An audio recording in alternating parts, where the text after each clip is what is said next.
क्या आपको पता है KFC के फाउंडर कोलोनेल हार्लैंड सैंडर्स, उनको अपनी जिंदगी की सबसे बड़ी सफलता 60 साल की उम्र के बाद मिली थी।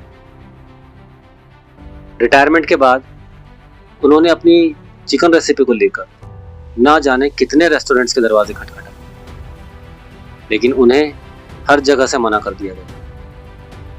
1000 से भी ज्यादा बार रिजेक्शंस मिली, लेकिन उन्होंने कोशिश करना नहीं छोड़ा। आखिरकार एक दिन उनकी इस चिकन रेसिपी ने KFC को वर्ल्ड फेमस ब्रांड बना दिया। तो दोस्तों, सफलता उम्र नहीं देखती, बार बार कोशिश करना मांगती।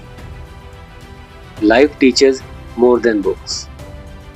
अगर आप भी कोशिश करना नहीं छोड़ते, हार नहीं मानते, तो कमेंट में नेवर गिव अप जरूर लिखना।